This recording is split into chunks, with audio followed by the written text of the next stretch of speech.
Bismillahirrahmanirrahim. Assalamualaikum warahmatullahi wabarakatuh. Alhamdulillahi rabbil alamin. Wa usalli wa usallim ala nabiyyina wa habibina Muhammadin wa ala alihi wa sahbihi ajma'in. Amma ba'du. Kaum muslimin dan muslimat rahimani wa rahimakumullahu ta'ala.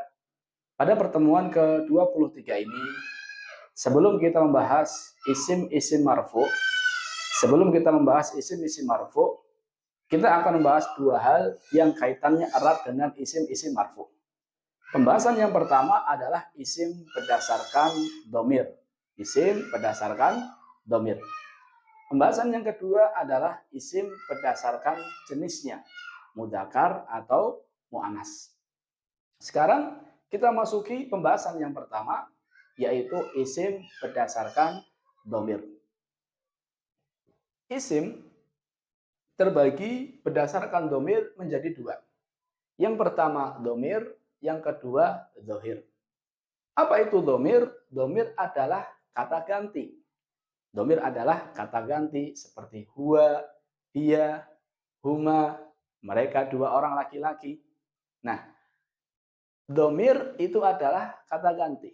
Baik kata ganti orang pertama seperti ana nahnu, kata ganti orang kedua seperti anta, antuma, antum, anti, antuma, antunna, atau kata ganti orang ketiga huwa, huma, hum, hiya, huma, hunna. Ini namanya kata ganti. Disebut dengan apa? Domir. Yang kedua, dhohir. Apa itu dhohir? Dhohir adalah nama jelas, lawan kata dari domir. Kalau Muhammad itu dhohir, kalau dia itu domir. Contohnya Muhammadun, Muhammad, kitun, kucing, mirwahatun, kipas, jidarun, tembok, misbahun, lampu, dan seterusnya. Ini dhohir, bukan domir. Jadi kata berdasarkan domir terbagi menjadi dua. Yang pertama domir, kata ganti. Yang kedua dhohir, nama yang sudah jelas. Domir dalam bahasa Arab terbagi menjadi dua. Yang pertama adalah munfasil. Yang kedua adalah muttasil. Yang pertama adalah munfasil. Apa arti munfasil? Munfasil artinya terpisah. Sedangkan muttasil artinya bersambung. Yang pertama munfasil terpisah. Yang kedua muttasil bersambung. Yang pertama munfasil terpisah. Kenapa disebut dengan munfasil? Karena domir itu terpisah dengan isim atau fiil atau huruf sebelumnya. Karena terpisah, tidak bersambung, maka disebut dengan domir apa? Munfasil. Contohnya apa Ustaz? Ini. Huwa, huma, hum, hiya, huma, hunna, anta, antuma, antum, anti, antuma, antunna, ana, nahnu. Ini semua domirnya domir munfasil. Terpisah, tidak bersambung dengan isim atau fiil atau huruf sebelumnya. Contohnya, huwa thalibun. Dia adalah murid. Domir huwa, apakah bersambung dengan thalib?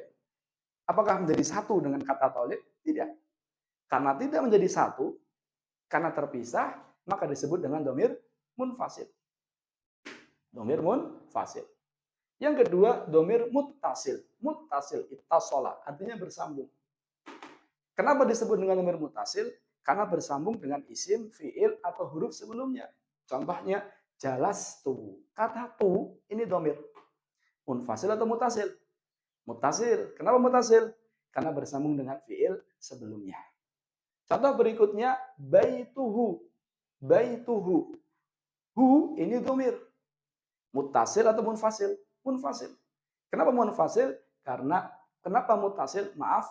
Karena bersambung dengan isim sebelumnya. Maka disebut dengan apa? Muttasil. Saya ulang, munfasil itu terpisah, muttasil itu apa? Bersambung. Yang muttasil terbagi menjadi dua. Yang pertama mustatir, yang kedua baris. Yang pertama mustatir, yang kedua baris. Apa arti mustatir? Mustatir tersembunyi. Mustatir tersembunyi, nggak kelihatan. Contohnya kata kataba, dia menulis. Kata kerja kataba, ini sebenarnya ada domirnya. Domirnya apa Ustaz? Domirnya huwa. Dia menulis. tapi nggak kelihatan, nggak ditulis, nggak ditampakkan. Makanya disebut dengan dhamir mustatir. Karena setiap fiil pasti ada pelakunya. Pelakunya di sini nggak kelihatan, maka disebut dengan dhamir mustatir. Kata yaktubu juga sama. Sebenarnya yaktubu huwa, dia sedang menulis. Tapi yang ditulis yaktubunya tok. Ada sebenarnya ada dhamir dianya. Tapi dhamirnya apa? Mustatir, tidak kelihatan. Yang kedua, baris. Apa itu baris? Baris lawan kata mustatir. Kalau mustatir tidak kelihatan, kalau baris kelihatan. Contohnya, korok tu. Kata tu ini dhamir. Mustatir atau baris? Baris. Kelihatan. Korok tu. Kelihatan nggak? Kelihatan. Berbeda dengan ini, kata ba. Nggak kelihatan. Nggak kelihatan dhamirnya. Maka disebut dengan mustatir. Kalau ini tampak korok tu, dhamir tu. Korok na, dhamir na. Seperti itu. Saya ulang. Isim itu ada dua. Bisa dhamir, bisa dhohir. Dhamir ada dua. Bisa munfasil, bisa muttasil. Yang muttasil bisa dua. Ada yang mustatir, ada yang baris. Ini pembahasan yang pertama. Sekarang kita masuki pembahasan yang kedua. Pembagian isim berdasarkan jenisnya. Sebelumnya mungkin ada yang bertanya, Ustaz, ini manfaat belajar ini apa sih? Manfaatnya adalah nanti ketika kita masuki isim-isim marfu. Seperti isim marfu yang pertama adalah fa'il, pelaku. Fa'il itu kadang dhamir, kadang dhohir. Fa'il itu kadang mudzakkar, kadang mu'annas. Naibul fa'il pun demikian. Jadi sebelum kita masuk ke isim-isim marfu, baik kiranya kita mengenal pembagian isim berdasarkan dhamir dan berdasarkan jenis. Sekarang kita masuki pembahasan yang kedua. Pembagian isim berdasarkan jenis. Jenis. Yang pertama adalah mudzakkar, laki-laki. Yang kedua adalah mu'annas, perempuan. Yang pertama mudzakkar, laki-laki. Yang kedua adalah mu'annas, perempuan. Yang pertama mudzakkar, laki-laki. Banyak ini. Muhammadun, baitun, qalamun, kitabun, dan seterusnya. Ini disebut dengan mudzakkar, laki-laki. Apakah baitun punya kelamin laki-laki? Tidak. Yang penting bukan memiliki ciri-ciri mu'annas, maka disebut dengan apa? Mudzakkar. Mudzakkar, laki-laki. Mu'annas sebenarnya banyak. Namun saya akan cukupkan dengan 4 ini yang saya rasa sering keluar. Yang pertama, jadi kalau kita pengen tahu nih, ini isim mudzakkar atau mu'annas. Lihat aja ciri-cirinya. Yang pertama, nama perempuan. Kalau isim itu artinya nama perempuan, berarti mu'annas. Contohnya Fatimah, Aisyah, Hafsah, Suhailah, kemudian siapa? Qonita, kemudian Sumayyah, Sofia, dan seterusnya.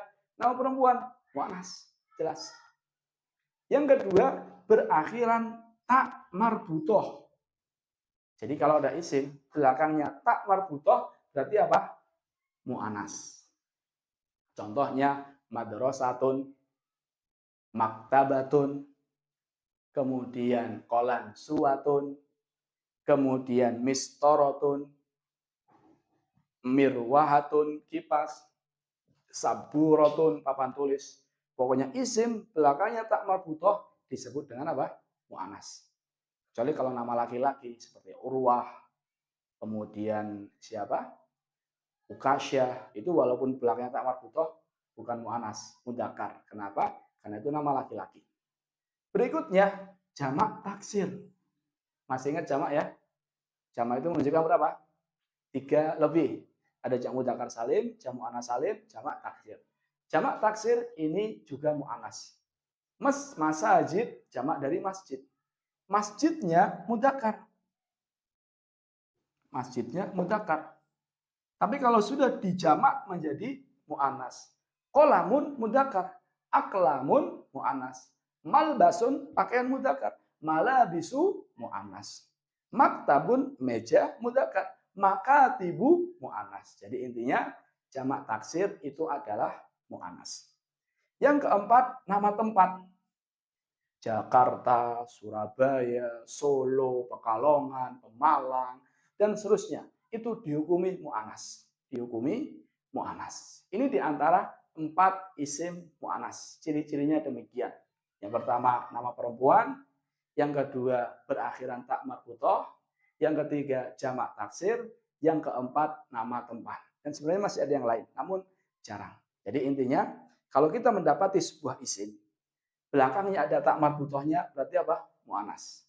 Atau menunjukkan nama perempuan, berarti mu'anas. Kalau jamak taksir, berarti mu'anas. Kalau nama tempat, kalau nama kota, nama negara, maka mu'anas. Selain itu, mudzakkar. Muhammadun, baitun, qalamun, dan seterusnya.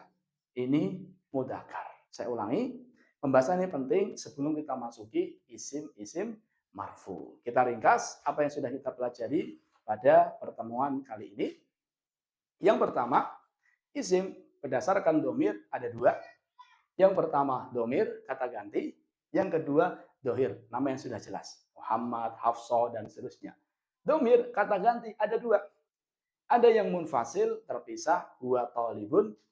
Ada yang bersambung, jalastu, bersambung. Yang bersambung ada 2. Ada yang mustatir, tidak kelihatan. Ada yang baris, kelihatan. Kataba, ini sebenarnya ada domirnya. Hanya saja apa? Mustatir, nggak kelihatan.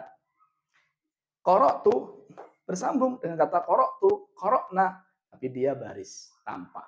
Sedangkan isim berdasarkan jenis terbagi menjadi 2. Ada yang mudzakkar, ada mu'anas. Mudzakkar menunjukkan laki-laki, mu'anas menunjukkan perempuan. Di antara cirinya, nama perempuan, tak marbutoh, jamak taksir, nama tempat atau nama kota, dan ciri-ciri yang lain. Barangkali hanya ini yang bisa saya sampaikan. Terima kasih atas perhatiannya.